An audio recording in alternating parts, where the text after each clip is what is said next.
साथियों नमस्कार। इसके पहले वीडियो में हमने आज आपको बताया था उच्चारण स्थान के बारे में। उच्चारण स्थान के बारे में हिंदी जगत में उच्चारण स्थान की संख्या कल हमने आपसे जिक्र की थी 7 होते हैं। फिर हमने व्यंजन वर्णों के उच्चारण स्थान को आपको बताया था। आज हमने आपसे कहा था स्वर वर्णों के उच्चारण स्थान।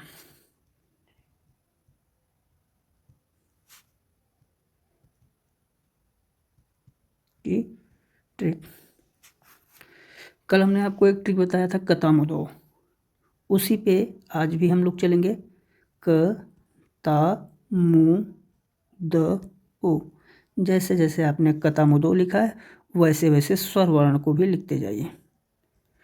क का मतलब कंठ, ता का मतलब तालु, मु का मतलब मूर्धा, द का मतलब दंत, ओ का मतलब ओष्ठ। तो जैसे क में आप आ, उसके बाद ई, फिर जो है आप उ, री को आप इसमें कर दीजिए, ली को यहाँ। इस तरीके से आपका 2, 4, 2, 6, 7 स्वर वर्ण का उच्चारण स्थान हो गया। अब ए तो सबसे पहले देखें कि ए और ऐ किससे मिलकर बना है। तो ए बना है अ प्लस ई से, ऐ बना है अ प्लस बड़ी ई से। अब आपको पता है अ बोला जाता है कंठ से, ई बोला जाता है तालु से।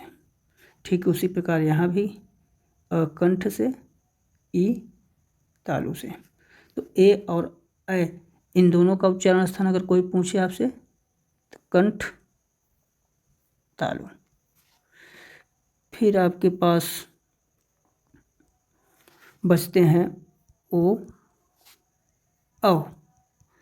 इनका उच्चारण स्थान कैसे निकालेंगे तो पहले देखेंगे ओ बना किससे है।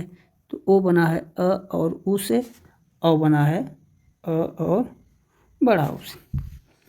अ का उच्चारण स्थान आपको पता है कंठ, उ का उच्चारण स्थान ओष्ठ। इसी प्रकार अ का कंठ और बड़ा उ का ओष्ठ।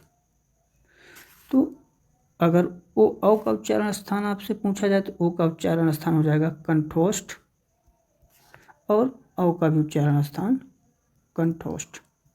इस प्रकार से स्वर वर्ण के उच्चारण स्थान आपको याद करने हैं। एक उच्चारण स्थान में है आपका जिह्वा की जड़, जिह्वा मूली या जिह्वा की जड़। तो अगर क ख के पहले अर्ध विसर्ग का चिन्ह लगा हो तो इनका उच्चारण स्थान जिह्वा की मूली या जिह्वा की जड़ होता है। इसे अर्ध विसर्ग भी कहते हैं। ये चिन्ह अर्ध विसर्ग का है, अर्ध विसर्ग का चिन्ह है, ये ध्यान दीजिएगा। इस तरीके से आपका स्वर वर्ण का उच्चारण स्थान हो गया। अब आपको थोड़ा ट्रिकी पॉइंट बताते हैं। अगर अनुस्वार का उच्चारण स्थान आपसे पूछा जाए, अनुस्वार का उच्चारण स्थान, तो आप डायरेक्ट नासिका लगाइएगा। विकल्प में नासिका होगा तो नासिका लगा दीजिएगा।